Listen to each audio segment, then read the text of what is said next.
जय हिंद दोस्तों, उम्मीद करता हूं कि आप सब लोग बेहतर होंगे। भारत इतिहास पर आधारित प्रश्नों की इस लेक्चर श्रृंखला में एक बार फिर से आप सभी का स्वागत है।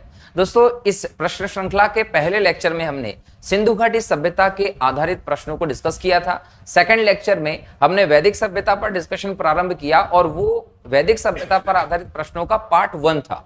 इस पार्ट 1 में हमने वैदिक सभ्यता पर आधारित प्रारंभिक प्रश्नों को देखा था और आज के इस तीसरे लेक्चर में हम वैदिक सभ्यता के इस लेक्चर के पार्ट 2 में आगे के प्रश्नों को डिस्कस करेंगे। क्लियर? तो चलिए शुरू करते हैं इस लेक्चर को, जिसमें आज का आपका पहला प्रश्न है दोस्तों, ऋग्वेद के किन 6 मंडलों को वंश मंडल या गोत्र मंडल कहा जाता है? दोस्तों याद रखेंगे, ऋग्वेद इस दुनिया का सबसे प्राचीनतम ग्रंथ है जो संस्कृत भाषा में लिखा गया। संस्कृत विश्व की सबसे प्राचीनतम, सबसे वैज्ञानिक भाषा के तौर पर जानी जाती है, जिसे हम सभी भाषाओं की जननी भी कहते हैं। क्लियर? और इसी ग्रंथ में, ऋग्वेद में ही आपको सबसे पहले गोत्र शब्द भी लिखा हुआ मिलता है। ठीक है, अच्छा, इसमें ही लगभग हम देखें तो हमें 10 मंडल देखने को मिलते हैं। ऋग्वेद में कितने मंडल देखने को मिलते हैं? 10 मंडल और लगभग 1028 के आसपास सूक्त देखने को मिलते हैं।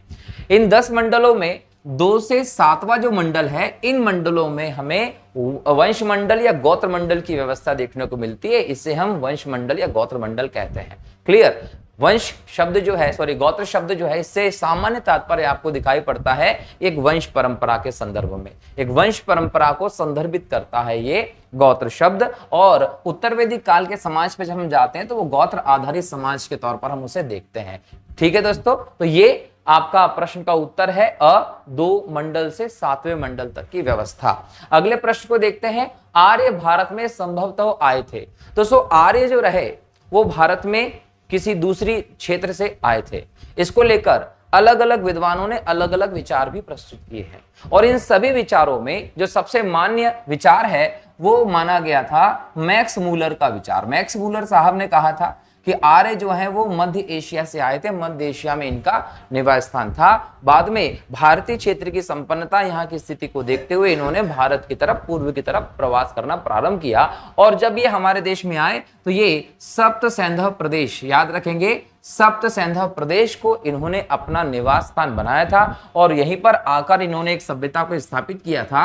इस सभ्यता को हम ब्रह्मावर्त सभ्यता भी कहते हैं, इस सभ्यता को हम आर्यों की सभ्यता भी कहते हैं, इस सभ्यता को हम ग्रामीण सभ्यता के तौर पर भी जानते हैं, इस सभ्यता को हम वैदिक सभ्यता के तौर पर भी जानते हैं। तो ये जो सभ्यता स्थापित की गई थी सप्त सैंधव प्रदेश में, पंजाब के क्षेत्र के रीजन के सामने, ये व्यवस्था मध्य एशिया से आए आर्यों के द्वारा स्थापित की गई थी, ऐसा मानना रहा किसका? मैक्स मूलर का। ठीक है, तो ये ध्यान रखेंगे कि मैक्स मूलर साहब ने कहा है कि आर्य मध्य एशिया से आए थे और यही सबसे ज्यादा मान्य मत माना गया है। ठीक है, चलिए आगे बढ़ते हैं। अगला प्रश्न है, कौन सा वेद अंशतः गद्य रूप में भी रचित है? दोस्तों, वेदों की संख्या 4 है। भारत में जो ज्ञान का भंडार है वो वेदों को ही माना जाता है। प्राचीन स्थिति में देखें तो सबसे प्रमाणित ग्रंथों के तौर पर वेद मौजूद हैं। वेदों के बाद ब्राह्मण ग्रंथ और आदि ग्रंथों की रचना हमें देखने को मिलती है। मानने के लिए यह है दोस्तों कि उत्तर वैदिक काल में ही आर्यों का जो साहित्यिक विस्तार हुआ उसमें अन्य सारे ग्रंथों की रचना प्रारंभ हुई थी, लेकिन प्रारंभ स्थिति में तो आपको वेद ही दिखाई पड़ते हैं। ठीक है, और वेदों में भी सबसे पहले ऋग्वेद आपको मिलता है। लेकिन जो चारों वेद हैं, ऋग्वेद, सामवेद, यजुर्वेद, अथर्ववेद, इन सारे चारों के चारों वेदों की जो व्यवस्था है दोस्तों वो अलग अलग है। इनमें जो चीजें दी गई वो भी अलग अलग है। जैसे हम बोलते हैं कि ऋग्वेद में क्या दिया है? देवताओं की स्तुति के स्त्रोत आदि चीजें दी गई हैं। यजुर्वेद में क्या दिया हुआ है दोस्तों? यजुर्वेद जो है इसमें यज्ञ, अनुष्ठान आदि के विधि विधान दिए गए हैं। सामवेद में क्या दिया गया है? तो ऋग्वेद में जो स्तुति दी है, जो श्लोक दिए हैं, उनको ध्वनिबद्ध कर दिया गया है और उसको किसमें स्थिति दी गई है? सामवेद में दिया गया है, जिसको हम भारतीय संगीत के जनक के तौर पर जानते हैं। और जो व्यवहारिक जीवन की व्यवस्था, चिकित्सा पद्धति, जादू टोना, तंत्र मंत्र विद्या आदि के बारे में जो व्यवस्था देखने को मिलती है हमें अथर्ववेद से देखने को मिलती है। तो चारों वेद इंपॉर्टेंट रहे, लेकिन इन सभी वेदों की व्यवस्था अलग है। जिसमें हम यजुर्वेद को जब देखते हैं तो इसमें जो विधि विधान अनुष्ठान लिए गए हैं दोस्तों वो पद्य में भी दिए गए हैं और वो गद्य में भी दिए गए हैं। मतलब गद्य पद्य दोनों में वो व्यवस्था दी गई है। पद्य में दोस्तों कविता के तौर पर आप चीजों को देखते हैं और गद्य में आप कहानी के तौर पर चीजों को देखते हैं। तो कहीं ना कहीं ऋग्वेद, यजुर्वेद, सामवेद, अथर्ववेद, चारों वेदों में यजुर्वेद एक ऐसा वेद है जो आपको गद्य पद्य दोनों में देखने को मिलता है। ध्यान रखना है। ठीक है, चलिए और इसमें ये विषय वस्तु क्या है दोस्तों, तो इसकी विषय वस्तु है, इसमें दिया गया विधि विधान के जो अनुष्ठान है उन सब की विधि दी गई है। और ये वेद के जो गायन करता है ऋषि, उनको नाम उद्धर्यु होता है, ध्यान रखेंगे। ठीक, चलिए आगे बढ़ते हैं।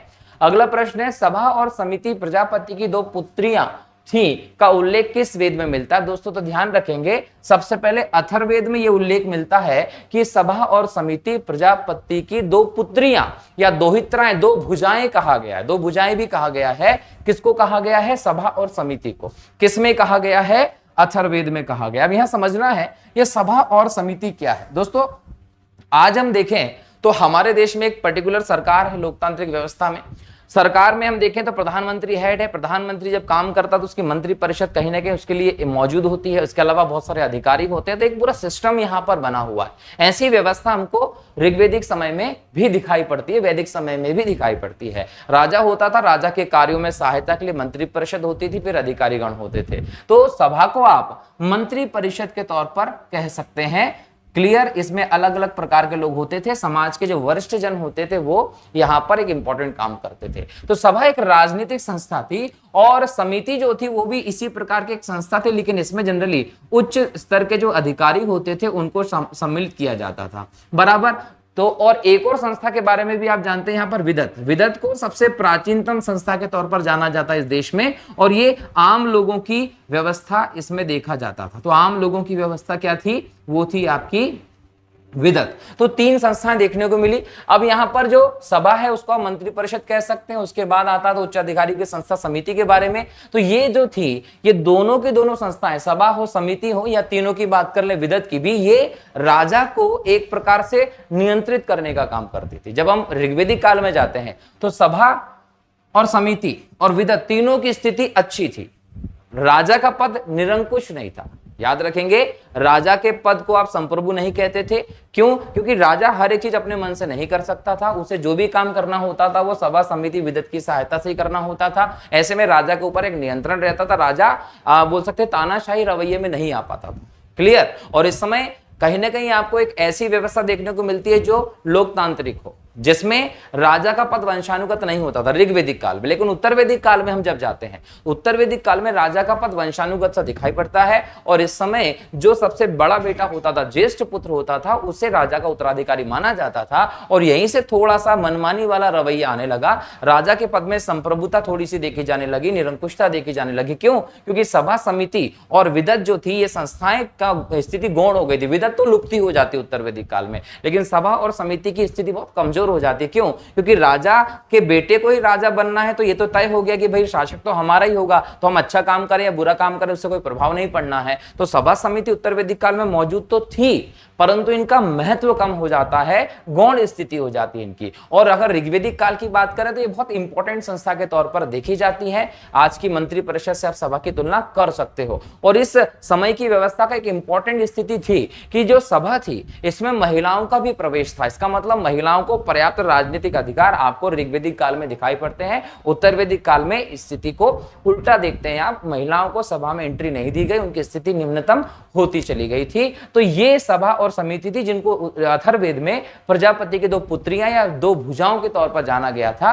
ये भी आप लोग ध्यान रखेंगे। ठीक है दोस्तों, तो ये राजनीतिक संस्थाएं थी जो वैदिक काल में आपको देखने को मिलती हैं व्यवस्थित तौर पर। सभा समिति को लेकर प्रश्न आता तो आप आसानी से बनाइएगा और डेफिनेटली उत्तर सही होगा। अगला प्रश्न देखते हैं, ऋग्वेद युग की प्राचीनतम संस्था कौन सी थी दोस्तों? तो ध्यान रखेंगे विदत। विदत जो थी वो प्राचीनतम संस्था थी, आम लोगों की संस्था थी, ये ध्यान रखिएगा। आगे बढ़ते हैं, ब्राह्मण ग्रंथों में सर्वाधिक प्राचीन कौन है? दोस्तों मैंने पहले ही कहा आप लोगों को कि जो वेद हैं, वेद हमारे देश के ज्ञान के भंडार हैं, और वेदों के बाद ब्राह्मण ग्रंथों की रचना की गई थी। और ब्राह्मण ग्रंथों की रचना का भी एक क्रम है। यदि हम बात करें तो यहां पर ब्राह्मण ग्रंथों की रचना की अगर क्रम की बात करें तो शतपथ ब्राह्मण जो है वो हमें एक प्राचीन ब्राह्मण ग्रंथ के तौर पर दिखाई पड़ता है, जो कि यजुर्वेद का, याद रखेंगे, जो कि यजुर्वेद का ग्रंथ ब्राह्मण ग्रंथ है। और इसकी रचना जो है वो याज्ञवल्क्य ऋषि ने की थी। तो याज्ञवल्क्य ऋषि ने कौन से ब्राह्मण ग्रंथ की रचना की थी? शतपथ ब्राह्मण की रचना की थी।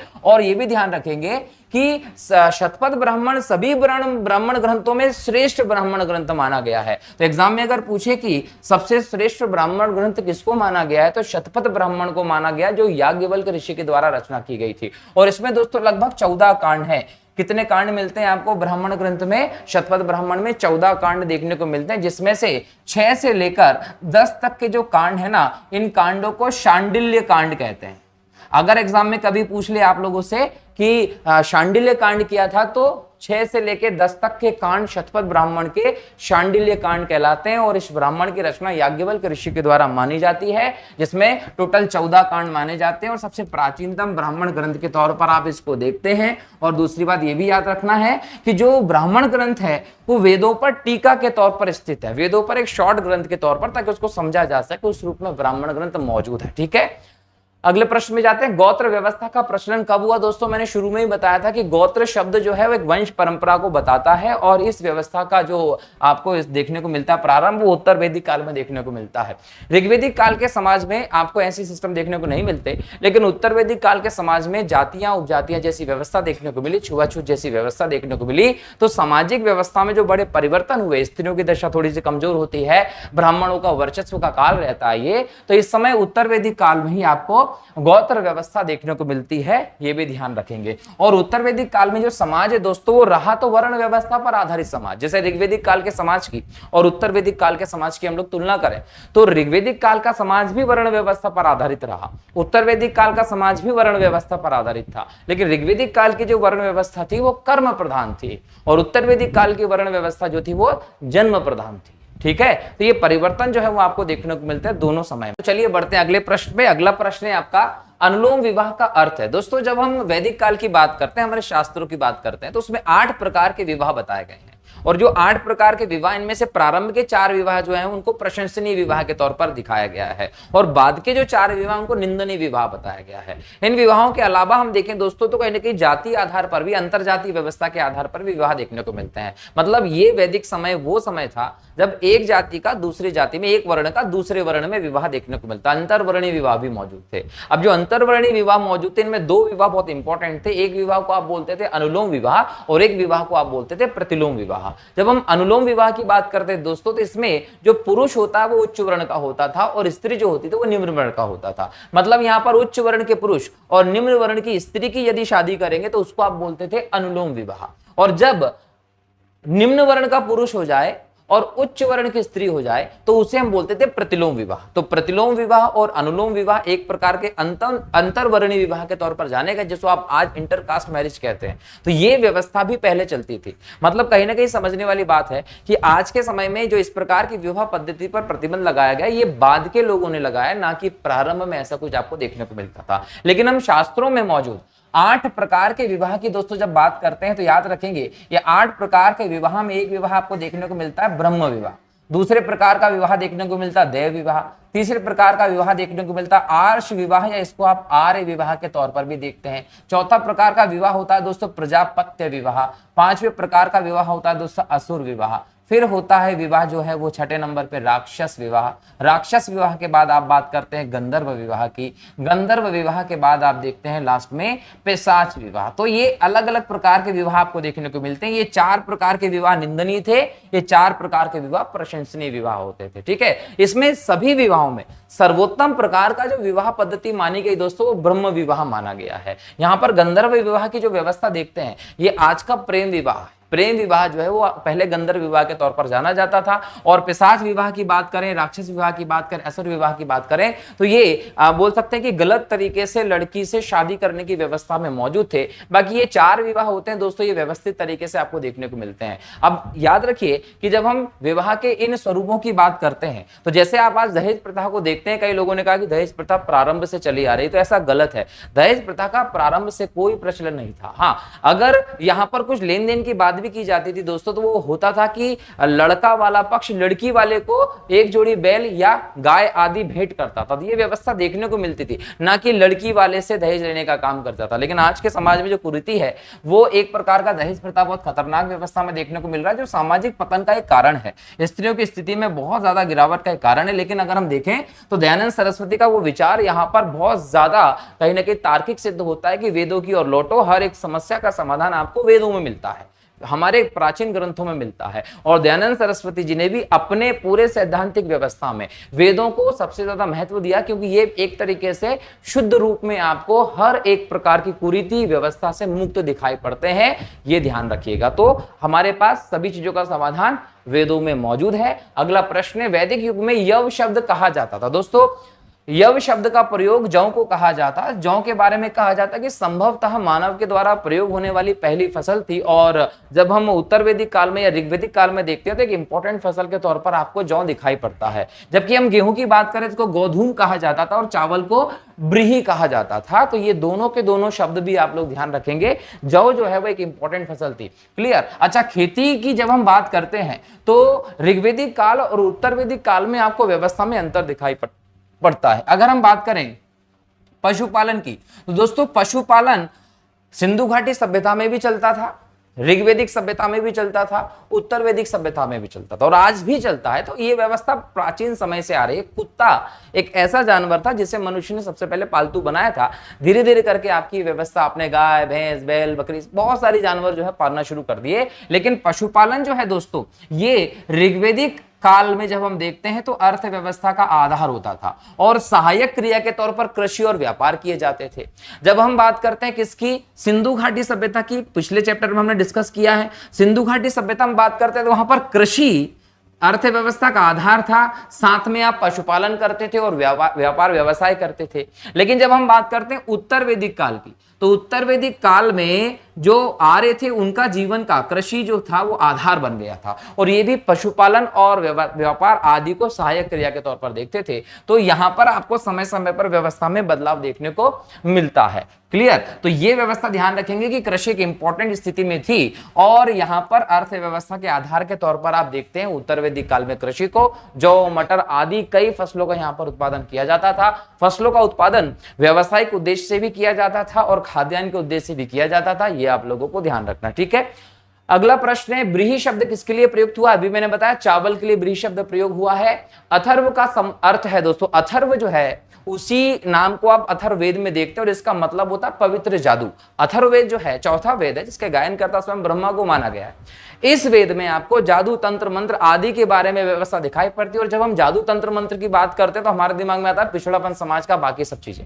लेकिन यहां पर नेगेटिविटी नहीं है, यहां पर पवित्रता के संबंध में आप अथर्व का संबंध मानते हैं। अगला प्रश्न है, सूची 1 को सूची 2 से मिलाना है। दोस्तों एक तरफ दिया है आपको वेदांग का एक हिस्सा है और दूसरी तरफ आपको दिया हुआ है उसमें संबंधित विषय वस्तु। इसके आधार पर आपको दोनों की दोनों सूची को मिलाकर उत्तर को सिलेक्ट करना है। अब यहां पे देखिए कि शिक्षा दिया हुआ है। शिक्षा का मतलब ही है ध्वनि शास्त्र। कल्प सूत्र में कर्मकांड की व्यवस्था है, निरुक्तम में शब्द की व्युत्पत्ति भाषा शास्त्र की बात की गई है और छंद में छंद शास्त्र की बात की गई है। अब यहां पर 4 नाम दिए, इसके आधार पर आपका उत्तर हो जाता है ए। लेकिन यह समझिए कि ये 4 के अलावा हम बात करें टोटल तो वेदांग की संख्या टोटल कितनी है? 6 है। दोस्तों जब वेद लिखे गए थे ना तो उस समय एक समस्या थी। समस्या यह थी कि वेदों की भाषा क्लिष्ट थी, कठिन संस्कृत भाषा थी और हर एक व्यक्ति उसको आसानी से समझ नहीं पाता था। बाद में जब एहसास हुआ कि भाई इनकी भाषा को हर एक व्यक्ति तक समझाना है तो जरूरी है कि इनको सरल भाषा में किया जाए, उनके लिए कोई व्यवस्था की जाए। तो वेदों को आसानी से समझने के लिए, उसकी भाषा को समझने के लिए बाद में वेदांगों की रचना की और कितने वेदांग लिखे गए थे? 6 वेदांगों की रचना की गई, जिसमें से शिक्षा, कल्पसूत्र, निरुक्तम, छंद 4 थे। इसके अलावा दोस्तों आप देखते हैं कि एक था आपका ज्योतिष, ठीक है, और ज्योतिष के अलावा आपको एक देखने को मिलता है व्याकरण। तो व्याकरण और ज्योतिष को अगर आप मिला दें तो 4 ये और ये, तो टोटल 6 वेदांग आपको देखने को मिलते हैं। वेदों को आसानी से समझने, उनका आसानी से व्याख्या करने के उद्देश्य से ये वेदांगों की रचना की गई थी। और भारतीय साहित्य की हम बात करें तो महत्वपूर्ण ग्रंथों के तौर पर आप वेदांगों को देखते हैं। ठीक है। अगला प्रश्न देखते हैं, प्राचीनतम व्याकरण ग्रंथ अष्टाध्यायी के रचनाकार हैं दोस्तों, तो ध्यान रखेंगे पाणिनि। पाणिनि ने अष्टाध्यायी की रचना की थी, जो प्राचीनतम, विश्व का सबसे प्राचीनतम व्याकरण ग्रंथ है और यह संस्कृत का व्याकरण ग्रंथ रहा, याद रखेंगे। तो यहां पर पाणिनि का नाम आएगा। अष्टाध्यायी इनके द्वारा ग्रंथ लिखा गया था। एग्जाम में कई बार प्रश्न आया कि अष्टाध्यायी किसकी रचना है, या पाणिनि ने कौन सी रचना की थी, या व्याकरण का प्रथम ग्रंथ किसे माना जाता है, तो अष्टाध्यायी को माना जाता है। लेकिन यहां पर एक बात और समझिए, कामता प्रसाद गुरुजी का नाम बहुत ज्यादा लिया जाता है। कामता प्रसाद गुरुजी जो रहे, उन्होंने हिंदी व्याकरण के संदर्भ में काम किया। जिस प्रकार से अष्टाध्यायी के माध्यम से पाणिनि ने ग्रंथ लिखा और संस्कृत व्याकरण की व्यवस्था की, वैसे ही कामता प्रसाद गुरुजी ने हिंदी व्याकरण पर ग्रंथ लिखा, उसकी व्यवस्था की। इसीलिए कामता प्रसाद गुरुजी को हिंदी में पाणिनि कहा जाता है। ठीक है, तो इस प्रकार से हम देखें दोस्तों, तो प्राचीनतम व्याकरण ग्रंथ अष्टाध्यायी के रचनाकार जो पाणिनि है और कामता प्रसाद गुरुजी जो है, उनको हिंदी का पाणिनि कहा जाता है, ये ध्यान रखिएगा। और ये जो प्रश्न है ये कई सारी परीक्षाओं में आ चुका है, जिसमें आरएस 2009 और जेपीएससी है, इसमें भी ये 2010 में आ चुका। तो एक इंपॉर्टेंट प्रश्न के तौर पर आप इसे देखते हैं। अगला प्रश्न देखें दोस्तों, तो अगला प्रश्न है, निम्न में से कौन सी स्मृति प्राचीनतम है। दोस्तों, जब हम स्मृति की बात करते हैं तो ये वो ग्रंथ है जो सभी ग्रंथों के बाद में लिखे गए और ऋषि मुनियों की स्मृति के आधार पर बाद में इन ग्रंथों को रचना किया गया था। और इन सभी स्मृति की हम बात करें दोस्तों, तो मनुस्मृति जो भारतीय सामाजिक व्यवस्था पर आधारित, कहीं ना कहीं धर्मशास्त्रों पर आधारित एक स्मृति है, जिसको हम एक कानून संहिता के तौर पर देखते हैं। हिंदू कानून संहिता जो बनाई गई थी वो इसी पर आधारित बनाई गई थी और इसकी रचना शुंग काल में की गई थी। ये सबसे प्राचीनतम स्मृति के तौर पर जानी जाती है, प्रमाणित स्मृति के तौर पर जानी जाती है। कौन सी स्मृति दोस्तों? मनुस्मृति। तो याद रखेंगे, मनुस्मृति प्राचीनतम स्मृति के तौर पर जानी जाती है। अगला प्रश्न है आपका, आदि काव्य की संज्ञा किसे दी जाती है। दोस्तों, आदि काव्य की संज्ञा दी गई है रामायण को। रामायण जो इस दुनिया के सबसे बड़े ग्रंथ महाकाव्यों में से एक है, उसे हम आदि काव्य कहते हैं। दोस्तों, रामायण के अलावा हम देखें तो महाभारत जो है, महाभारत इस दुनिया का सबसे बड़ा महाकाव्य है, जिसमें श्लोकों की संख्या लगभग 1 लाख और इसे शत सहस्त्र संहिता के नाम से भी आप लोग जानते हैं। रामायण में हम बात करें तो लगभग 24,000 के आसपास श्लोक हैं और इसे चतुर्विंश सहस्त्र संहिता के नाम से आप लोग जानते हैं। जब हम बात करते हैं दोस्तों महाभारत की, तो इसमें प्रारंभ में श्लोकों की संख्या कम थी तो इसे जय संहिता कहा गया। बाद में जब इसको अपडेट किया गया तो फिर श्लोकों की संख्या बढ़ी तो इसे भारत कहा गया, और जब श्लोकों की संख्या 1 लाख हो गई तो इसे महाभारत के नाम से जाना गया है। ठीक है, और जब हम रामायण की बात करते हैं दोस्तों, तो याद रखिएगा, रामायण की आपको अलग अलग संस्करण व्यवस्था देखने को मिलती है, जिसमें आपको वाल्मीकि रामायण देखने को मिलेगी, जो रामायण के संदर्भ में मूल कृति है, जिसमें 7 कांड आपको देखने को मिलते हैं। इसके बाद हम बात करें दोस्तों तो श्री रामचरितमानस का स्थान आता है। श्री रामचरितमानस की स्थापना जो है, यह रचना जो है वो तुलसीदास जी के द्वारा की गई थी और ये अवधी भाषा में लिखी गई है। ठीक है, इसके बाद हम बात करें दोस्तों तो अगला आता है कम्मम ऋषि की रामायण।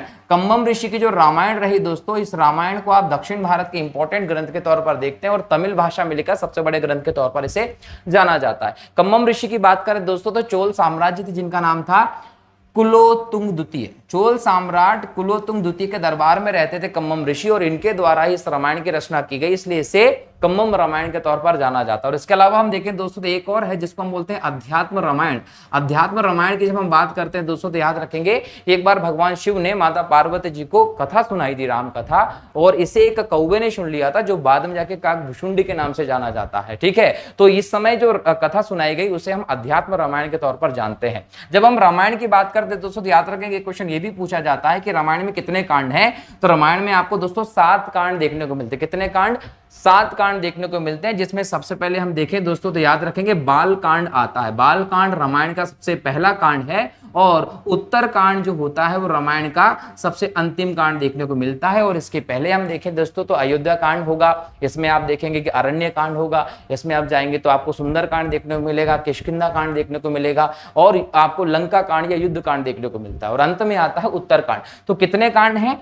7 कांड रामायण में है। वाल्मीकि के द्वारा रामायण जी की जो पहली रचना है वो की गई थी, मूल रचना की गई थी, उसके बाद इसके अन्य ग्रंथ आपको देखने को मिलते हैं। ठीक है, और रामचरितमानस जी जो है दोस्तों 15वीं शताब्दी के आसपास लिखी गई, याद रखिएगा। और आपको इसमें आपकी जितनी भी समस्याएं हैं, जितनी भी आपकी व्यवस्थाएं, सबका आपको समाधान जरूर देखने को मिलता है। तो हर एक व्यक्ति को जरूर इसका अध्ययन पाठ करना चाहिए। अगला प्रश्न है, प्राचीनतम पुराण है दोस्तों, तो जब हम बात करते हैं पुराणों की तो भारतीय साहित्य जो है उसमें एक इंपॉर्टेंट स्थान रखते हैं पुराण, और भारत की प्राचीनतम व्यवस्था के बारे में लिखित जानकारी प्राप्त करने वाले स्रोतों में पुराणों का भी इंपॉर्टेंट स्थान है। इनकी संख्या 18 के आसपास है और जिसमें मत्स्य पुराण, जिसमें भगवान विष्णु के मत्स्य अवतार की व्यवस्था के बारे में बताया गया है, उसको आप प्राचीनतम पुराण के तौर पर जानते हैं। अगला प्रश्न है दोस्तों, ऋग्वेद में सबसे पवित्र नदी किसे माना गया? दोस्तों ऋग्वेद की हम बात करें इस समय पे लगभग 25 नदियों के बारे में उल्लेख मिलता है और इसमें सिंधु नदी जो है वो महत्वपूर्ण नदी के तौर पर देखी गई, जिसका बार बार उल्लेख किया गया, लेकिन यहां पर शब्द है पवित्र नदी। तो पवित्र नदी किसे कहा गया? सरस्वती को। इसे नदीतम शब्द से कहीं ना कहीं बोल सकते हैं कि उच्चारित किया गया था इस समय पे। तो नदीतम किसके बारे में मिलता है? सरस्वती के बारे में, जो आर्यों की पवित्र नदी थी। ठीक है, अगला प्रश्न देखते हैं। अगला प्रश्न है, वैदिक समाज की आधारभूत इकाई थी। दोस्तों वैदिक समाज में जब आप जाते हैं तो इस पूरे समाज की, ये पूरी शासन व्यवस्था को अलग अलग इकाइयों में बांटा गया था ताकि बेहतर तरीके से व्यवस्था स्थापित हो सके। तो यहां पर आपको कुल जो है, कुटुंब की व्यवस्था जो है वो सबसे निम्न स्तर पर आधारभूत इकाई के तौर पर दिखाई पड़ती है। इसके बाद हम देखें तो कुल के बाद ग्राम होता था, विश्व होता था, जन होता था और जन के बाद आपको देखने को मिलता था राष्ट्र। ठीक है, और हर एक लेवल पर आपको अलग अलग हेड भी दिखाई पड़ता था। जैसे कुल के लेवल पर देखें तो कुल प्रमुख होता था, ग्राम के लेवल पर देखें तो ग्रामीणी प्रमुख होता था, विश्व के स्तर पर देखें तो विश्वपति प्रमुख होता था, जन के स्तर पर देखें तो जनस्य गोपा प्रमुख होता था और अगर हम बात करें राष्ट्र स्तर पर तो यहां पर राजा प्रमुख होता। तो हर एक स्तर पर आपको अलग अलग इंपॉर्टेंट व्यक्ति दिखाई पड़ता जो यहां की व्यवस्था को चलाता था। ये राजनीतिक इकाइयां भी थी, जो पूरा शासन तंत्र था उसको अलग अलग छोटी छोटी इकाइयों में बांटा गया था और हर एक स्तर पर एक इंपॉर्टेंट व्यक्ति रखा गया था। ठीक ये वैसा ही है जैसे कि आज भारत है, भारत में राज्य है, राज्यों में जिले, संभाग आदि दिखाई पड़ते और हर एक स्तर पर एक इंपॉर्टेंट हेड को बिठाया जाता है, वैसे ही यहां होता था। सबसे निम्न स्तर पर कौन मिलता है आपको? कुल। और सबसे उच्च स्तर पर कौन मिलता था आपको? राष्ट्र। बराबर। जो भी डिसीजन लेने थे, पावर होती थी, वो किसमें मौजूद होती थी? राजा में होती थी। लेकिन इस प्रकार का एक व्यवस्था आपको वैदिक समाज में देखने को मिलती थी। लेकिन ये वैदिक समाज जो होता था दोस्तों, ये एक पितृ प्रधान समाज के तौर पर जाना गया था। यहाँ पर परिवार का मुखिया पुरुष होता था और हर समय पे आप देखें तो पुरुष को ज्यादा प्रधानता देते हुए चीजें बताई गई हैं। ठीक, अगला प्रश्न देखते हैं। ऋग्वेदिक काल के उस सबसे बड़े देवता की पहचान करें जिसकी स्तुति में 250 सूक्तों की रचना की गई है। दोस्तों तो इंद्र जो है वो ऋग्वेदिक काल का सबसे प्रमुख देवता के तौर पर जाना गया था, लेकिन इंद्र के बाद अग्नि का नंबर आता है। अग्नि के बारे में 200 बार उल्लेख किया गया है। वरुण और सूर्य भी अन्य इंपॉर्टेंट देवता के तौर पर जाने गए, लेकिन यहाँ पर इंद्र जो है, जिसको पुरंदर भी कहा गया, दुर्गों को नष्ट करने वाला, जिस इंद्र को वर्षा का नेता भी कहा गया, इंद्र को युद्ध का नेता भी कहा गया, तो ये याद रखिएगा इंद्र जो था वो सबसे इंपॉर्टेंट देवता के तौर पर दिखाई पड़ता है। लेकिन दोस्तों ये व्यवस्था ऋग्वेदिक काल में चलती थी, ये उत्तर वैदिक काल में नहीं चलती। उत्तर वैदिक काल में व्यवस्था में परिवर्तन आता और उत्तर वैदिक काल में इन सभी देवताओं की जगह पर प्रजापति नामक देवता, ब्रह्मा विष्णु महेश आदि की अवधारणा यहां दिखाई पड़ती है। लेकिन ऋग्वेदिक काल में तो इंद्र का ही बोलबाला चलता था। अगला प्रश्न है, किस वेद में सभा को नरिष्ठ अर्थात सामूहिक वाद विवाद या अनुल्लंघनीय कहा गया है? दोस्तों याद रखिएगा, सभा एक मंत्री परिषद के तौर पर काम करने वाली व्यवस्था थी, एक इंपॉर्टेंट व्यवस्था के तौर पर आप इसे देखते हैं और इसे अथर्ववेद में नरिष्ठ कहा गया, अनुल्लंघनीय कहा गया है, इंपॉर्टेंट संस्था के तौर पर देखा गया है। किस रचना में नारी को सुरा और पासा के साथ 3 प्रमुख बुराइयों में शामिल किया गया? दोस्तों तो उस समय नारी को प्रमुख बुराइयों के तौर पर देखा गया था और यह व्यवस्था मित्रायणी संहिता में आपको देखने को मिलती है।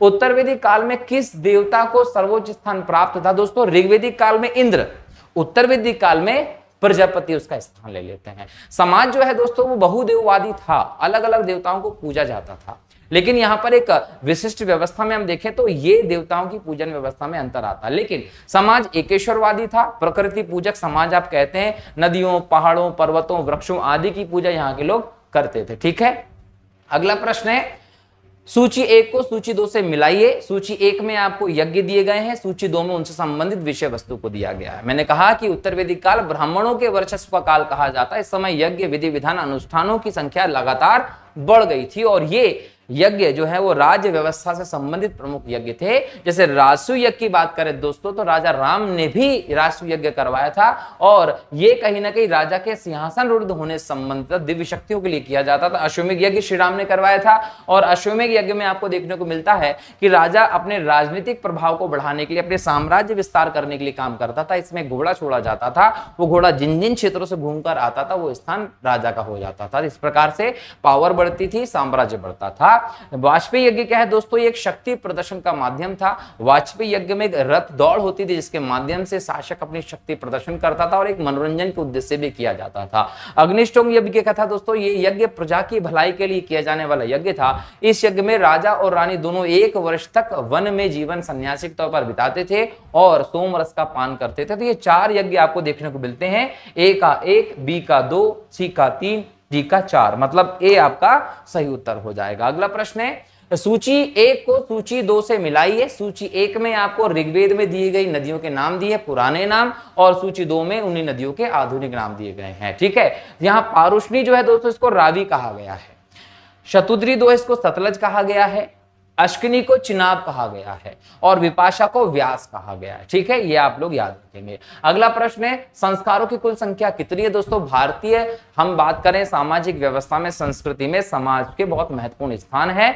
और कहीं ना कहीं हम बात करें तो संस्कार जो महत्वपूर्ण स्थान रखते हैं, इन संस्कारों की संख्या 16 है। षोडश संस्कार ये हमारे यहाँ पर मिलता है, जिसमें पहला संस्कार गर्भाधान संस्कार होता है और अंत्येष्टि संस्कार को अंतिम संस्कार के तौर पर आप जानते हैं। तो हमारे यहाँ पर हर एक मनुष्य को इन 16 संस्कारों से जन्म से लेकर मृत्यु तक गुजरना पड़ता है। अगला प्रश्न है, सूची 1 को सूची 2 से मिलाना है। सूची 1 में आपको विवाह की पद्धति दी गई है और उनसे संबंधित व्यवस्था को बताया गया है। तो यहाँ पर ब्रह्म विवाह की बात करें दोस्तों, तो ब्रह्म विवाह सर्वश्रेष्ठ विवाह माना जाता था। इसमें समान वर्ण में योग्य वर देखकर शादी की जाती थी। ठीक है, देव विवाह की बात करें दोस्तों, तो इस व्यवस्था में जो पुरोहित होता था उसको उसके परिश्रमिक के बदले में कन्या का दान कर दिया जाता था, उसका विवाह कर दिया जाता था।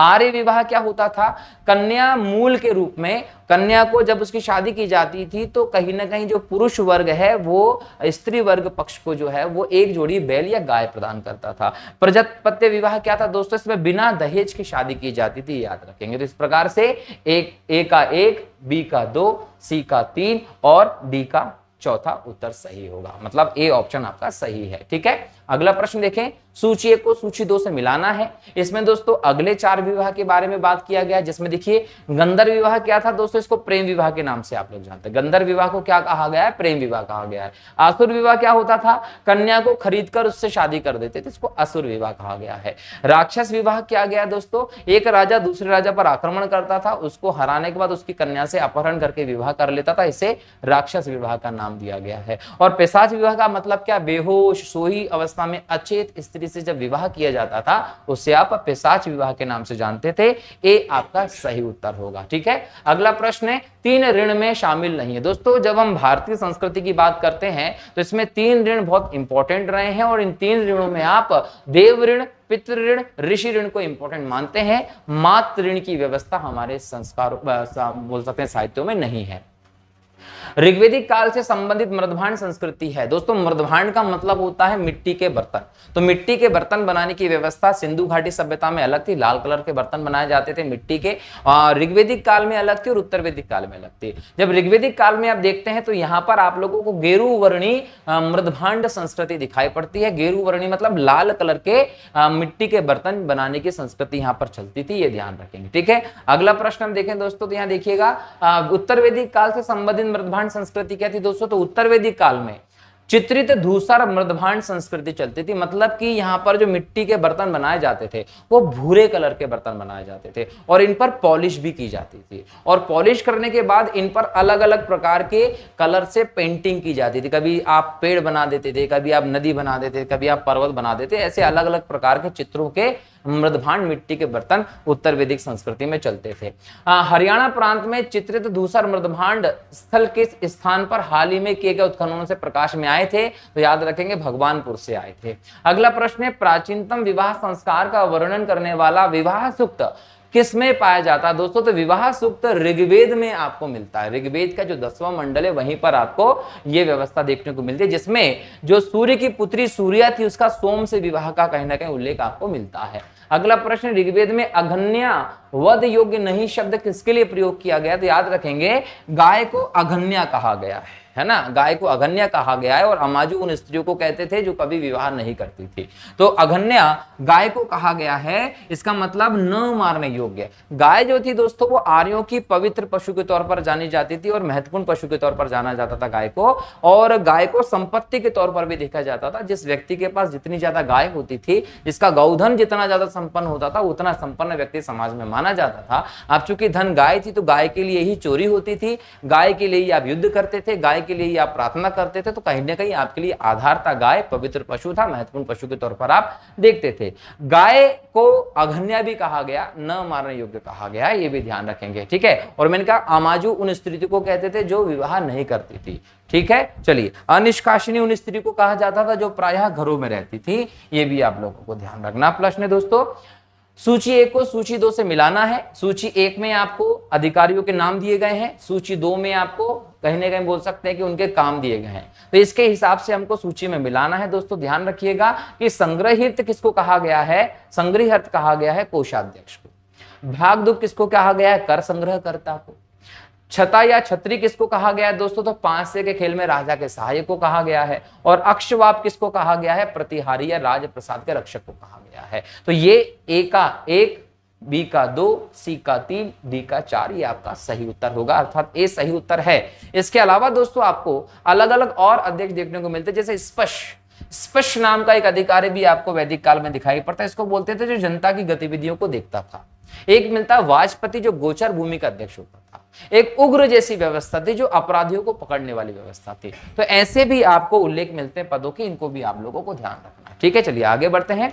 अगला प्रश्न है, ऋत या प्राकृतिक संतुलन स्थापित करने के कारण किस वैदिक देवता को ऋतस्य गोपा कहा जाता है। दोस्तों ऋतस्य गोपा कहा गया है वरुण को। वरुण को सूर्य चंद्र का निर्माता कहा गया है, ऋतुओं का देवता कहा गया है। वर्षा का देवता इंद्र को कहते थे, लेकिन यहाँ पर आंधी तूफान का देवता वरुण को कहा गया है। इसलिए इंपॉर्टेंट तौर पर आप देखते हैं कि इसको ऋतस्य गोपा कहा गया है। इंद्र वर्षा का देवता था, ऋग्वेदिक काल में सबसे महत्वपूर्ण देवता था। पुरंदर कहा गया क्योंकि दुर्गों को नष्ट कर देता था।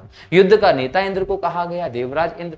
अच्छा, यहां पर एक और चीज आपको जानना है कि अश्विन जो था उसको विपत्ति को हरने वाला देवता कहा गया है। पूषण जो था उसको पशुओं का देवता कहा गया है। सोम को वनस्पति का देवता कहा गया। तो इनको भी आप याद रखिएगा। अग्नि दूसरा इंपॉर्टेंट देवता था ऋग्वेदिक काल में इंद्र के बाद, जिसके लिए 200 सूक्त दिए गए हैं ऋग्वेद में। अग्नि को मनुष्य और ईश्वर के बीच में मध्यस्थ के तौर पर जाना गया है, ठीक है। अगला प्रश्न है, 3 क्रमों पगों में 3 लोगों को माप लेने के कारण कैसे उपक्रम कहा गया। दोस्तों भगवान विष्णु को उपक्रम कहा गया है। जब भगवान विष्णु जी ने वामन अवतार लिया था और वामन अवतार में उन्होंने 3 लोगों को अपने 3 पैरों से नाप लिया था और चौथा पैर राजा के सिर पर रखकर राजा ने कहीं ना कहीं अपना वचन निभाया था। इस व्यवस्था को आप 3 लोगों को 3 पग में मापने की व्यवस्था के तौर पर वामन अवतार में देखते हैं, जो विष्णु जी के 10 अवतारों में से एक अवतार था, ठीक है।